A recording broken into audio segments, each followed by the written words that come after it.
जी dear students, आज जो हम लोग टॉपिक डिस्कस करने जा रहे हैं ये एफएससी पार्ट वन के अंदर work done by variable force वाला टॉपिक है।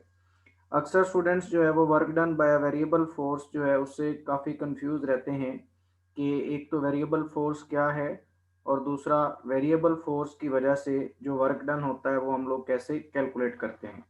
तो आज के लेक्चर के बाद मुझे उम्मीद है कि उनकी work done by variable force की जो कन्फ्यूजन है वो ख़त्म हो जाएगी। हम लोग इसमें डिस्कस करेंगे कि पहले तो वेरिएबल फोर्स होती क्या है और फिर वेरिएबल फोर्स का अगर हमें वर्क डन कैलकुलेट करना हो तो वो हम कैसे कैलकुलेट करते हैं। तो आइए जी स्टार्ट करते हैं। सबसे पहले हम लोग वेरिएबल फोर्स जो है उसको समझते हैं कि वेरिएबल फोर्स क्या होती है। आप लोगों को पता है जैसे फोर्स जो है that is a vector quantity, और अगर वेक्टर क्वांटिटी है तो वेक्टर में जो चेंज आता है वो दो तरह से आता है। वेक्टर की मैग्नीट्यूड में अगर चेंज आए तो फिर भी वेक्टर चेंज होता है। मतलब अगर फोर्स की मैग्नीट्यूड चेंज होगी तो फोर्स वेरिएबल होगी। इसके साथ अगर फोर्स की डायरेक्शन में कोई चेंज आएगी तो फिर भी जो फोर्स है वो वेरिएबल कंसिडर की जाएगी। और अगर ये दोनों चेंज हो तो फिर तो वेरिएबल फोर्स है ही है। तो फोर्स के अंदर जो चेंज है वो दो तरह से आ सकता है कि उसकी मैग्नीट्यूड में चेंज हो फिर भी फोर्स चेंज हो जाएगी, और अगर उसकी डायरेक्शन में कोई चेंज आएगा तो फिर भी जो फोर्स है वो वेरिएबल कंसीडर की जाएगी। और अगर दोनों डिफरेंट हो, चेंज हो रही हो, तो फिर तो ऑब्वियसली ये वेरिएबल फोर्स होगी। अगर इसकी एग्जांपल की हम बात करें तो आप लोग पढ़ चुके हुए हैं जो ग्रेविटेशनल फोर्स होती है उसका फार्मूला होता है F is equal to G M M over R square. और आपको पता है कि ये जो फोर्स है that is inversely proportional to R squares होती है। मतलब ऑब्जेक्ट्स के दरमियान अगर डिस्टेंस चेंज होगा तो एज अ रिजल्ट जो ग्रेविटेशनल फोर्स है वो चेंज हो जाएगी, और ये इनवर्सली प्रोपोर्शनल है। मतलब डिस्टेंस के इंक्रीज करने से जो फोर्स की वैल्यू है वो रिड्यूस होती है। इसी तरह एक और फोर्स है जिसको इलास्टिक फोर्स बोला जाता है। आप लोग पढ़ चुके हुए हैं ये भी पहले कि F is equal to minus K X अगर रिस्टोरिंग फोर्स की हम बात करें। और ये जो फोर्स है ये भी प्रोपोर्शनल होती है कंप्रेशन इन द स्प्रिंग में। स्प्रिंग के अंदर जितनी ज़्यादा कंप्रेशन होगी उतनी उसके अंदर जो रिस्टोरिंग फोर्स होगी वो ज़्यादा होगी। तो इसका मतलब ये हुआ कि ये जो दोनों फोर्सेस हैं ये हमारे पास वेरिएबल फोर्सेस की एग्जांपल्स हैं। अब वेरिएबल फोर्स की एग्जांपल तो हमने पढ़ ली, इनका वर्क डन कैलकुलेट करने से पहले हम लोग थोड़ा सा रिकॉल करते हैं कि एक्चुअली वर्क डन का फॉर्मूला क्या होता है, या इससे प्रीवियस लेक्चर जो था work done bye constant force वो क्या होता है उसको हम लोग समझते हैं। जैसे आप लोगों को पता है कि वर्क का जो फार्मूला है वो हम लोग कंसीडर करते हैं W is equal to F dot D. F dot D या इसको एफ डी कॉस थीटा भी बोला जाता है। तो जो एफ डी कॉस थीटा होता है इसमें एफ और डी जो है ये दोनों कांस्टेंट होते हैं, और थीटा जो है ये एंगल होता है between the force and displacement. और अगर इसको आप थोड़ा और डिटेल से देखें कि ये एक ऑब्जेक्ट है लेट से जिसका मास m है, और इसके ऊपर एक फोर्स F जो है it is acting at an angle theta, और एज अ रिजल्ट ये जो ऑब्जेक्ट है ये डिस्प्लेसमेंट कवर करता है अलोंग द हॉरिजॉन्टल डायरेक्शन। तो फोर्स के किस कंपोनेंट की वजह से इसमें वर्क डन होता है, तो हम लोग फोर्स को रिजॉल्व करते हैं उसके कंपोनेंट्स में। तो हम लोग ये देखते हैं कि जो वर्क डन होता है, जो डिस्प्लेसमेंट कवर होता है वो एक्चुअली फोर्स के हॉरिजॉन्टल कंपोनेंट की वजह से होता है। और हम ये कहते हैं कि इस फोर्स में जो एफ कॉस थीटा वाला कंपोनेंट है that is actually responsible for the work done. इसी तरह एक और मेथड भी होता है वर्क डन कैलकुलेट करने का, वो ग्राफिकल मेथड होता है जिसमें ये आपके सामने एक ग्राफ प्लॉट हुआ है which is between the distance and the force. और इसमें हम देख सकते हैं कि जो फोर्स है इसकी एक सिंगल वैल्यू है वाई एक्सिस के ऊपर। इसका मतलब है कि जो फोर्स है वो कांस्टेंट एक्ट कर रही है, और एज अ रिजल्ट डिस्प्लेसमेंट या डिस्टेंस जो कवर हो रहा है वो अलोंग द हॉरिजॉन्टल वो ओ आर के इक्वल है। अब अगर हमने इस केस में वर्क डन फाइंड आउट करना हो तो हम क्या करते हैं, हम इस रीजन का एरिया कैलकुलेट कर लेते हैं। तो वो जो एरिया होता है वो work done bye constant force के इक्वल होता है, क्योंकि आप देख रहे हैं कि इस केस में जो फोर्स है उसकी वैल्यू कांस्टेंट रह रही है, सिंगल वैल्यू है। तो work done bye constant force जो है वो कैलकुलेट करने का ये फॉर्मूला था। अब इसी चीज़ को हम आगे एक्सटेंड करते हैं और मैं ये एक पर्टिकुलर एग्जांपल कंसीडर करता हूँ कि मेरे पास हॉरिजॉन्टल एक्सिस पे जैसे आप देख रहे हैं कि ये डिस्टेंस है और वर्टिकल एक्सिस पे जो है वो फोर्स वेक्टर है।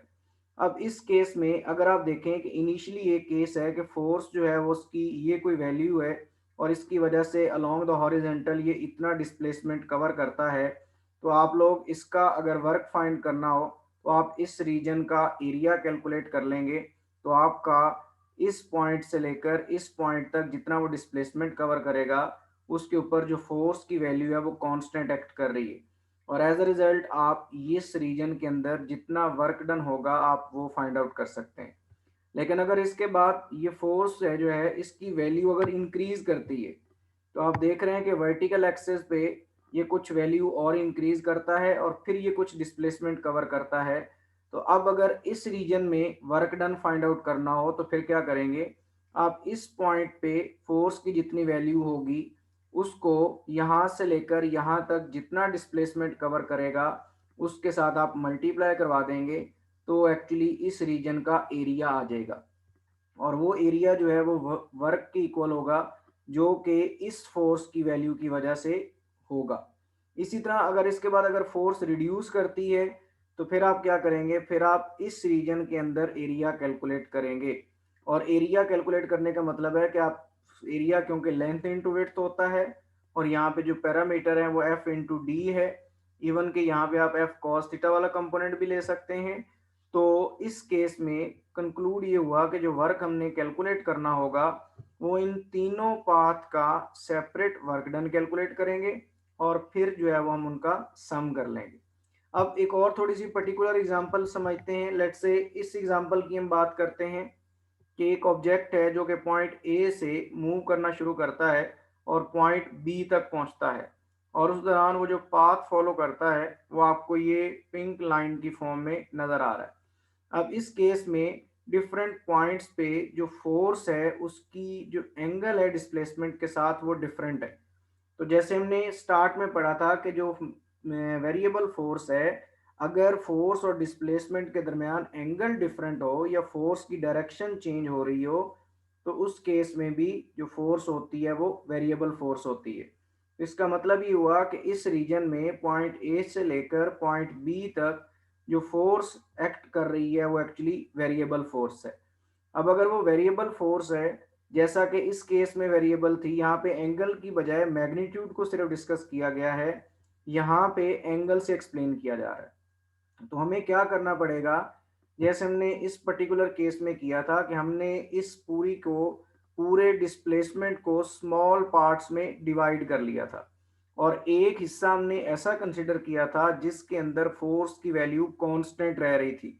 जो पहले ये रीजन बन रहा था, फिर ये वाला रीजन था और फिर ये वाला रीजन था। इसी चीज को हम लोग फॉलो करते हुए इस केस में क्या करेंगे कि ये जो पूरा पाथ होगा इसको हम लोग स्मॉल इंटरवल्स में डिवाइड कर देंगे और हर स्मॉल इंटरवल का जो डिस्प्लेसमेंट है वो डेल्टा डी के इक्वल होगा। और अगर इंटरवल 1 है तो डेल्टा डी 1 हो जाएगा और जो फोर्स है वो F1 हो जाएगी। फिर अगर रीजन 2 है तो उसका डिस्प्लेसमेंट डेल्टा डी 2 हो जाएगा और फोर्स F2, और जो एंगल बना रही है वो थीटा 2 होगा। तो इसी तरह हम इस पूरे पाथ को स्मॉल इंटरवल्स में डिवाइड कर देंगे। फिर ईच इंडिविजुअल इंटरवल का हम लोग वर्क डन कैलकुलेट करेंगे और उसका सम करने के बाद हम लोग ये टोटल वर्क डन जो है वो ए से बी तक वो मालूम कर सकते हैं।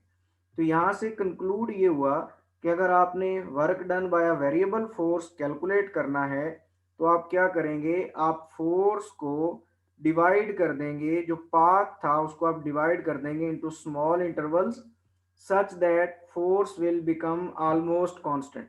आपने कितने इंटरवल्स में डिवाइड करना है, ये भी अक्सर स्टूडेंट्स का क्वेश्चन होता है कि आप कितने इंटरवल्स में डिवाइड कर सकते हैं। तो जो इसके लिए पर्टिकुलर कंडीशन होती है या जो रेफरेंस कंसिडर किया जाता है कि वो इंटरवल्स इतने स्मॉल होने चाहिए कि जो फोर्स की वैल्यू है वो ऑलमोस्ट कांस्टेंट हो जाए। जितना आप ये कांस्टेंट पर्टिकुलर कर लेंगे उतना आपका जो एरर है वो रिड्यूस होगा। हम यहाँ पे सिंपली ये समझते हैं कि पाथ इंटरवल्स जो है वो इतने शॉर्ट होने चाहिए कि जो फोर्स की वैल्यू है वो ऑलमोस्ट कांस्टेंट हो जाए। अब इसी चीज को अप्लाई करते हुए हम लोग कैलकुलेट करते हैं वर्क डन जी। अगेन यही वो पाथ था जिसको हमने प्रीवियस डायग्राम में देखा। अब जैसा कि मैंने बताया कि हमने स्मॉल इंटरवल्स में डिवाइड करना है और हर इंटरवल का वर्क डन हम फाइंड कर लेते हैं। तो लेट्स से फर्स्ट इंटरवल का वर्क डन फाइंड आउट करते हैं, वो डेल्टा W1 आता है। तो वर्क डन किसके इक्वल होगा जी, F1 cos theta 1 and delta D1। F1 का मतलब है कि इस पाथ में जो फोर्स की वैल्यू है, और थीटा 1 का मतलब है कि जितना फोर्स इस केस में एंगल बना रही है, और डेल्टा D1 का मतलब है जितना उसने डिस्प्लेसमेंट कवर किया है। इसी तरह हम रीजन 2 का भी कैलकुलेट कर लेंगे। 3 का जितने पार्ट्स हमने डिवाइड किया होगा उन सब का इंडिविजुअल वर्क डन कैलकुलेट कर लेंगे। फिर हम क्या करेंगे, फिर हम इनका total work done find out करेंगे। और वो कैसे फाइंड आउट होगा, हम इनको सम कर लेंगे सारे इंडिविजुअल वर्क्स को। जब हम वैल्यू रिप्लेस करवाएंगे तो आपको पता है डेल्टा W1 किसकी इक्वल था, F1 cos theta 1 delta D1। इसी तरह ये डेल्टा W2 की वैल्यू है एंड सो ऑन, और ये डेल्टा WN की वैल्यू है। अब ये जो पूरी की पूरी फॉर्म है, ये आपके पास फार्मूला है work done by variable force का। इस फार्मूला को हम सिग्मा नोटेशन के साथ भी लिख सकते हैं। सिग्मा जो है ये यूज होता है सिंबल सम के लिए, कि ज्यादा वैल्यूज को जब आपने सम करना हो तो आप उनको कॉम्पैक्ट फॉर्म में सिग्मा नोटेशन के साथ लिख सकते हैं। इस सिग्मा नोटेशन में इंडिसेस होती हैं, इनको लिमिट्स बोला जाता है। ये लोअर लिमिट होती है और ये अपर लिमिट होती है। और ये लोअर लिमिट 1 से स्टार्ट होके n तक जा रही है। जितने पार्ट्स में आपने डिवाइड किया है, ये अपर वैल्यू जो है वो उतनी होगी। और लोअर वैल्यू जो है वो यहाँ पे हम 1 से स्टार्ट कर रहे हैं क्योंकि मिनिमम वैल्यू जो है वो हमारे पास 1 है। तो हम लोग इसको अब एक जर्नल फॉर्म में लिखेंगे और हम एक इंडिसेस यूज कर लेते हैं आई, और आई की वैल्यूज यहाँ पे रिप्लेस करवा देंगे। आई वेरीज फ्रॉम 1 to n। तो ये वाला जो फार्मूला है ये हमारे पास वर्क डन बाय वेरिएबल का फार्मूला आ जाएगा, जो कि सिग्मा नोटेशन में होगा। F I cos theta I delta D I का मतलब है कि अगर आप आई की वैल्यू 1 पुट करते हैं तो ये बन जाएगा F1 cos theta 1 delta D1। अगर आपने पाथ को 2 पार्ट्स में डिवाइड किया है तो आई की वैल्यू जो है वो मैक्सिमम वैल्यू 2 हो जाएगी, और स्टार्ट कहाँ से होगा, 1 से। तो इस केस में ये जो फार्मूला बनेगा ये F1 cos theta 1 delta D1 plus F2 cos theta 2 delta D2 हो जाएगा। अगर 3 होगा तो एक फैक्टर साथ और ऐड हो जाएगा। इस तरह करके हम work done by variable force जो है उसको सिग्मा नोटेशन के साथ लिख सकते हैं। इसी तरह एक तरीकाकार और है जिसको हम लोग ग्राफिकल मेथड बोलते हैं, कि अगर आप इसका ग्राफ प्लॉट कर लें कि ये जो ग्राफ आपको वर्टिकल एक्सिस पे एफ कॉस थीटा की वैल्यू नजर आ रही है और हॉरिजॉन्टल एक्सिस पे डेल्टा D1 है। तो अगर हमने ग्राफिकल मेथड से भी वर्क डन कैलकुलेट करना है तो अगेन हम क्या करेंगे, हम इसको स्मॉल पार्ट्स में डिवाइड करेंगे। जैसा कि यहाँ पे डिवाइड हुआ हुआ है, ये जो आपको स्क्वायर सॉरी रेक्टेंगल्स नजर आ रही हैं, और हर रेक्टेंगल या ये जो शेडेड रीजन है इसका हम इंडिविजुअल वर्क डन कैलकुलेट करेंगे। जैसे अगर लेट्स से ये रीजन 1 का आप कैलकुलेट करें तो ये क्या बन जाएगा, F1 cos theta 1 into delta D1। इसी तरह इसका बन जाएगा F2 cos theta 2 delta D2। और इन सब का जब सम कर लेंगे तो ये हमारे पास यही फॉर्मूला बन जाएगा, जो कि work done by variable force का फॉर्मूला है। तो इस तरह करके हम लोग work done by variable force जो है वो कैलकुलेट करते हैं। तो अगेन लास्ट में मैं कंक्लूड करता हूँ कि इसमें टेक्निक क्या है, कि जिस रीजन में आपने वर्क डन कैलकुलेट करना है उस रीजन को आप स्मॉल पार्ट्स में डिवाइड करें, और इंडिविजुअल सेगमेंट का आप वर्क डन कैलकुलेट करके उसका सम कर लें। तो आपके पास work done by variable force आ जाएगा, और उसका सिग्मा नोटेशन के साथ जो फॉर्मूला है वो ये वाला फॉर्मूला है जो आपके सामने है। तो स्टूडेंट्स ये आज का हमारा लेक्चर था और ये यहाँ ही कंक्लूड होता है।